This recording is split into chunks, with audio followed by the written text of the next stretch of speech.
I found out the same way I always found out when something private in my life had been violated, not through a confession. Not through an apology, but through a sentence thrown at me with perfect aim, designed to hurt because it could only exist if someone had crossed a line they were never meant to see. We were standing in the kitchen, my mother and I, the afternoon light cutting through the blinds, when she sighed and said, almost casually, "You always do this, you shut down when you feel criticized. Just like you wrote." I froze. Not because of the accusation, but because of the phrasing. I hadn't told her that. I hadn't told anyone that. Those were my words written months earlier in a therapy journal my therapist had encouraged me to keep a notebook. I kept hidden in the back of my closet under folded sweaters, the place where I stored the parts of myself I was still trying to understand.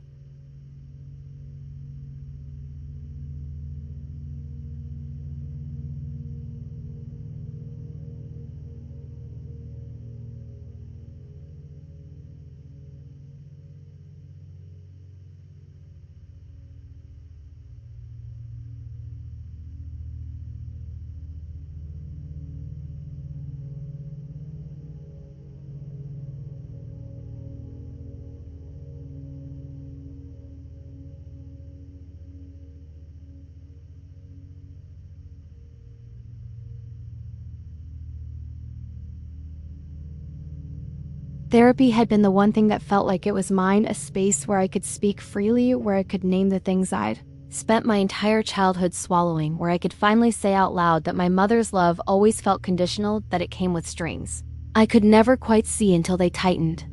Writing had been part of that process, messy, honest notes about anger, fear, shame, people-pleasing, all the words I never used at home because they were dangerous there. I never imagined I needed to protect those pages from the person who raised me. After that moment in the kitchen, I started noticing things I dismissed before. The way my mother would bring up specific phrases I written.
I remember standing there, realizing that to her, privacy was something children asked for when they were hiding something wrong, not something adults were entitled to.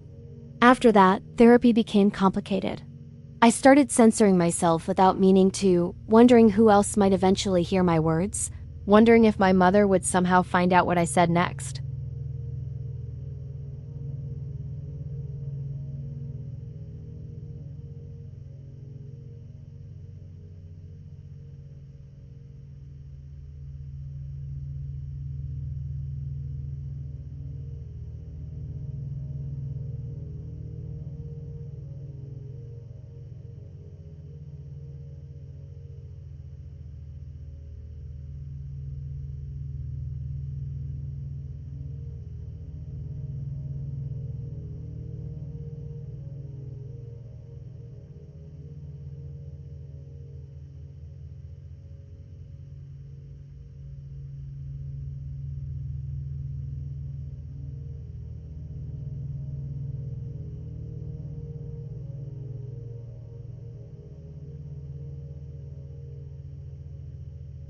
The breaking point came during a fight that wasn't even supposed to be a fight.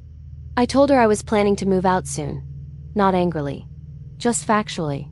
She laughed, a short sound, and said, You can't even handle criticism without spiraling. You really think you're ready? Something in me went quiet then, the way things do right before they finally break. I asked her, very calmly, if she thought using my therapy notes against me was appropriate. She didn't hesitate. She said, "If therapy is making you turn against your own mother, maybe it's not helping as much as you think." That night, I packed. Not everything, just the essentials. I stayed with a friend for a week, then another. Then found a small apartment I could barely afford but signed for anyway because staying felt more dangerous than struggling.